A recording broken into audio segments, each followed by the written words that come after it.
اور اس کے منہ سے جب پہلی چیخ نکلی آہ، جب تو اپنے ماں کے پیٹ سے باہر آ رہا تھا اور درد کی وجہ سے جب تیری ماں کرائی چلائی، کچھ دنیا میں ایسے لوگ بھی گزرے ہیں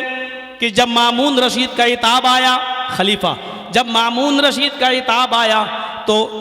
یحییٰ برمکی اور اس کا بیٹا فضل برمکی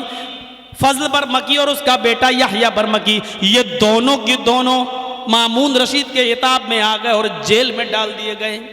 فضل برمکی اور یحییٰ برمکی باپ بیٹے دونوں جیل میں ڈال دیے گئے۔ باپ بہت بوڑھا ہو چکا ہے، سردی کی رات ہے، فجر کی نماز میں باپ کو وضو بنا کے نماز پڑھنا ہے، بیٹا دیکھ رہا ہے کہ جیل میں گرم پانی کا انتظام نہیں ہے، کیا کیا جائے؟ تو بیٹے نے تانبے کے لوٹے میں عشاء کی نماز پڑھنے کے بعد پانی بھر لیا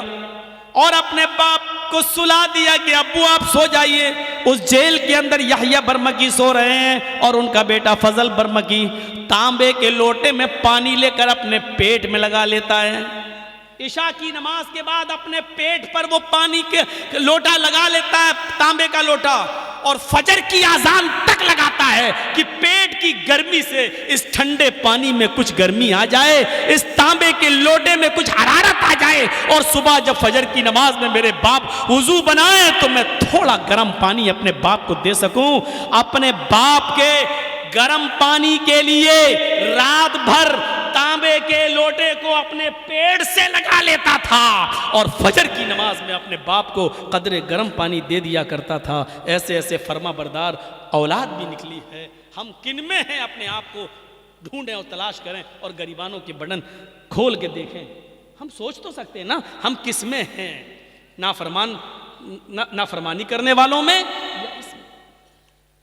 فرما برداری کرنے والوں میں۔ وَقَضَىٰ رَبُّكَ أَلَّا تَعْبُدُوا إِلَّا إِيَّاهُ وَبِالْوَالِدَيْنِ إِحْسَانًا، اللہ کے علاوہ عبادت کسی کی نہیں، اور عبادت کے فوراً بعد ماں باپ کے ساتھ احسان کرو۔ وَبِالْوَالِدَيْنِ إِحْسَانًا، میں بڑے تعجب میں تھا کہ اللہ نے یہاں پر احسان کیوں کہا ہے؟ احسان کے اندر ہر نیکی شامل ہے۔ یہ نہیں کہا اللہ تعالیٰ نے کہ ماں باپ کے ساتھ ان کی بیماری میں اچھا سلوک کرو، یہ نہیں کہا۔ یہ نہیں کہا کہ ان کو کھلاؤ، یہ نہیں کہا، کیونکہ اگر کہہ دیتا کھلاؤ تو ایک ہی معنی ہوتا، لیکن اللہ نے کیا کہا؟ وَبِالْوَالِدَيْنِ إِحْسَانًا، احسان کرو۔ احسان کا مطلب اگر ان کو دوا کی ضرورت ہے تو دوا لا کر دو، اگر وہ کمر کے درد کے شکار ہے، بستر پہ لیٹے رہتے ہیں، انہوں نے کہا کہ بیٹے مجھے ذرا باہر بیٹھنے کا دل کر رہا ہے، تو اپنی پیٹھ پر لاد کر ان کو گھر کے باہر ان کو ہوا کھلاؤ، بٹھاؤ۔ اگر ان کا دل کہتا ہے کہ بیٹے مجھے فلاں جگہ لے کے چلو، تو ان کو اپنے کاندھے پہ اٹھا کر ادھر بھی لے کے جانا پڑے گا۔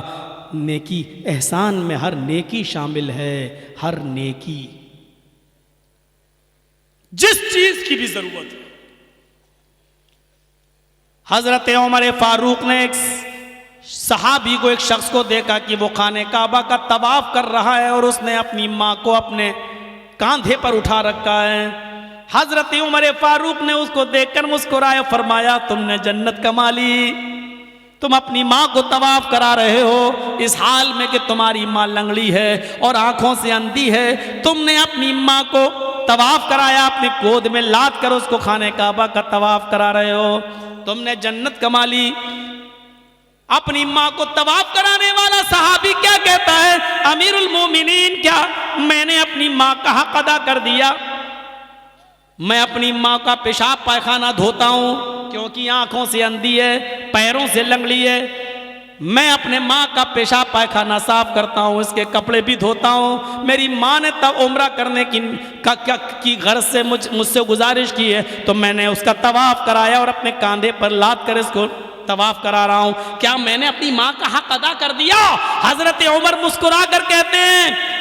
اپنی ماں کے حق کی ادائیگی کی بات کرتا ہے، تیری ماں جب تجھے پیدا کر رہی تھی،